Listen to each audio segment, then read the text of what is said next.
Most business owners, and salespeople for that matter, they always think that they have a closing problem. They think that as long as they can stuff their sales funnel with enough so-called opportunities, they should be able to close enough business to succeed, and all they really need to do to be more successful is increase their closing ratio. Those of us who have been in sales for a while, though, know that this really isn't how it always works. I'm Ian Campbell. I'm CEO of Mission Suite. I've helped business owners grow their businesses for the past 20 years. I'm going to dive into how to really grow your sales in a minute, but first drop below and subscribe to the channel and make sure to ring the bell so that you're notified when we post new videos. So again, a lot of business owners, a lot of salespeople, they think that they have a problem with closing. That if they can just learn to close deals more effectively, then all those deals that are sitting in the pipeline are going to turn into revenue and they can grow their business. If you've been selling for a while, though, you know that most deals that have been stalled for a while, they're probably not going to come back to life. But we're lucky, and fortunately there's a way that you can increase your closing percentages, but it has nothing to do with your closing tactics. So you don't actually have a closing problem. What you have is a qualifying problem. If you were better at qualifying your sales prospects, you'd be surprised by how much your closing ratio would increase. So how do we get better at qualifying our opportunities? Well, it's funny you should ask.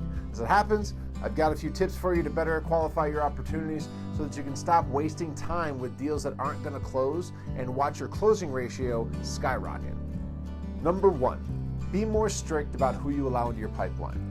A lot of business owners, and I'm including new business owner Ian into this group, will add anyone who seems like they might be semi-interested in doing business with them into their pipeline. If someone accepted a meeting with me, all of a sudden they were a potential deal and they needed to be treated like there was some sort of a next step that needed to be taken. As a result, I ended up with this massively bloated pipeline and I had no idea where to start. So I just kept following up with the people that were in there, but the fact was that only a small percentage of the opportunities that I had in that pipeline were actually worth even following up on. The only thing that having all those opportunities in my pipeline did was give me a false sense of accomplishment. Now, when I got more strict about who actually made it into my pipeline, not only did I start closing more of the deals that I was tracking, giving me real accomplishment to motivate me, but since I wasn't wasting my time trying to chase down false opportunities, I had more time to go out and find real ones. And that leads me to number two. Understand what a qualified lead actually is. When I was starting out, the reason that all of these false opportunities made their way into my pipeline was because I had no real clue what it meant for someone to be a qualified lead. And any lead seemed to be qualified to me. So let's talk a little bit about what being qualified really means. If you're only allowing qualified leads in your pipeline, that means that they have a need for and interest in your product or service.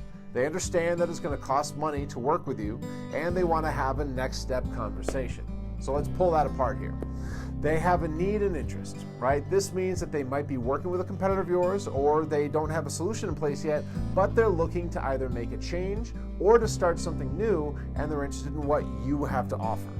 They understand that it's going to cost money to work with you. Now, there are a lot of people out there who are just looking for free advice, or worse, free products or services. And in order for them to be really considered qualified, they better understand that they have to pay to work with you. And then they want to have a next step conversation. This could mean that a few things depending on your business. Maybe they want to see a demo, maybe they want to have you meet with their team, maybe they need to do a walkthrough, who knows? You're going to know what that first real step of working with someone in your business entails, and that's what we're talking about. Okay, so I know that this is already a lot, and we only have a couple more pointers to go through, but first I want to know what you're thinking. How do you qualify your leads? If you think I'm on point in my process, hit the like button. If you've got some other ideas on how to qualify your leads, add them to the comments below. Okay, back to my tips. Number three, find opportunities to disqualify as well as to qualify. If you're new in business or in sales for that matter, you'll likely find yourself falling into the habit of always looking for reasons to do business with your prospects. Obviously that's important, but just as important is being able to identify the reasons not to do business with those people. As you go through your sales process, you're going to identify red flags. Truth be told, you're probably going to miss a bunch of them too because they're not always easy to identify. But if you can identify those red flags really early on and then identify them as reasons that you don't want to do business with them, you're going to find out that you'll have more confidence and more capacity to work with the people you do want to do business with.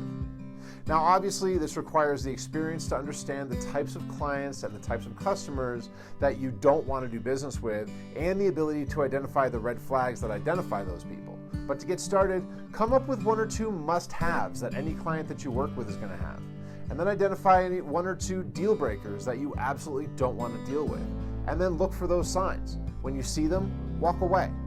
And that brings me to number 4. Don't be afraid to say goodbye.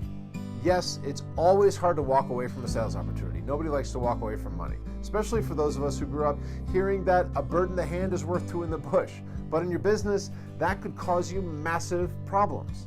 If you end up with the wrong client, you could end up doing a lot more work than you're getting paid for. Maybe you'll end up dealing with constant complaints and only to end up with bad reviews. Or worse, you could end up dealing with a client or a customer who sucks up so much of your time that you can't focus on getting your job done or on finding new clients.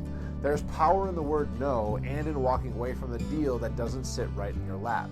If your gut tells you that's what's best, run for the hills and don't look back. And last but not least, stick with it.